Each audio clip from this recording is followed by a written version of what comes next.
شیطان بعض لوگوں کے ذہنوں میں یہ وسوسہ ڈالتا ہے کہ میں تو دین کے قریب ہو رہا ہوں، اللہ کے قریب ہو رہا ہوں، اور مجھ پر آزمائشیں کیوں آ رہی ہیں؟ سنو سبحان اللہ، اللہ کے حبیب علیہ الصلوۃ والسلام کی کیا شان ہے۔ اعلیٰ حضرت ایسے ہی نہیں کہتے کہ میں نثار تیرے کلام پر، ملی یوں تو کس کو زبان نہیں، وہ سخن ہے جس میں سخن نہ ہو، وہ بیان ہے جس کا بیان نہیں۔ میرے آقا نے کم و بیش 1450 سال پہلے یہ مسئلہ سالو کر دیا۔ حضرت سیدنا سعد بن ابو وقاص رضی اللہ تعالیٰ عنہ فرماتے ہیں کہ میں نے عرض کی یا رسول اللہ صلی اللہ تعالیٰ علیہ وسلم، سب سے زیادہ مصیبتیں کن لوگوں پر آئیں؟ گلی مکا دی نا، پنجابی بچ کہتے ہیں نا، گالی بات ہی ختم کر دی۔ حضور یہ بتائیں سب سے زیادہ مصیبتیں کن لوگوں پر آئیں؟ پیارے آقا نے فرمایا انبیاء پر۔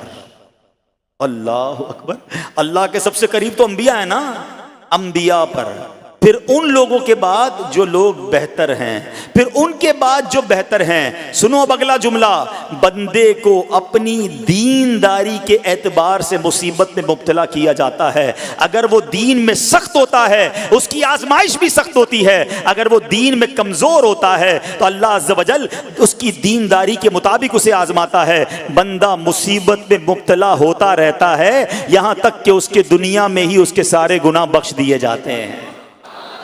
گویا اللہ کی یہ رحمت ہے کہ بندہ بڑا نیک ہو رہا ہے، رب چاہتا ہے کہ اس بندے پر آزمائش بھیجوں، میرا نیک بندہ صبر کرے، اس کے گناہ معاف ہو جائیں اور میرے پاس آئے تو اس کو جنت میں داخل کر دوں۔ اللہ اکبر۔ اے پیارے اسلامی بھائیو، یاد رکھنا اب جو میں نے ایک سوال قائم کیا تھا نا کہ یار میں تو دین کے قریب، میں تو اللہ کے قریب ہونے کی کوشش کر رہا ہوں اور ایک کے بعد ایک آزمائش آ رہی ہے، یہ کیا ہے؟ اب ایک اور حدیث سن لو، سبحان اللہ۔ حضرت سیدنا انس رضی اللہ تعالیٰ عنہ سے روایت ہے، سرکار والا تبار، ہم بے قصوں کے مددگار، شفیع روز شمار، دو عالم کے مالک و مختار صلی اللہ تعالی علیہ وآلہ وسلم نے فرمایا، جب اللہ عز و جل کسی بندے سے محبت فرماتا ہے، سننا ذرا غور سے، اللہ عز و جل جب اپنے کسی بندے سے محبت فرماتا ہے یا اسے اپنا دوست بنانے کا ارادہ فرماتا ہے تو اس پر آزمائشوں کی بارش فرما دیتا ہے۔ اللہ کریم اس پر محبت بھی فرما رہا ہے اور آزمائشیں بھی بھیج رہا ہے۔ دوست پر آزمائشیں کون بھیجتا ہے؟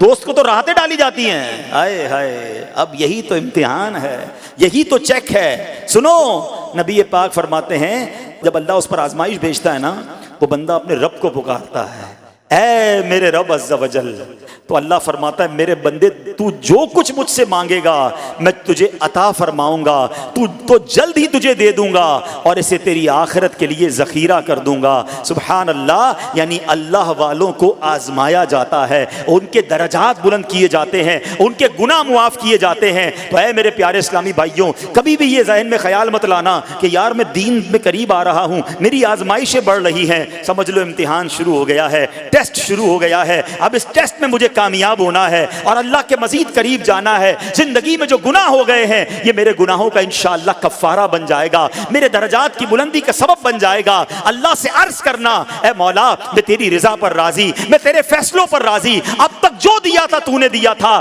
یہ سب کچھ تیرا ہے، اے رب جب تو واپس لے گا میں اس پر راضی۔ جب یہ ثابت قدمی نصیب ہو گئی پھر دیکھو غیب کے خزانوں سے کیسا آپ کے دل پر سکینہ اترے گا، پھر کیسا آپ پر رحمتوں کا نزول ہوگا۔ تو اے میرے پیارے اسلامی بھائیوں، مصیبتیں آ چکی اور آنے بھی والی ہیں، پہلے ذہنی طور پر تیار رہنا، مگر صبر کرنا۔ یہ چند دنوں کی، چند گھنٹوں کی، چند لمحوں کی مصیبت ہے مگر یہ تمہارے درجات کو بلند کر دے گی۔ رب کریم صبر کرنے والوں کو پسند فرماتا ہے۔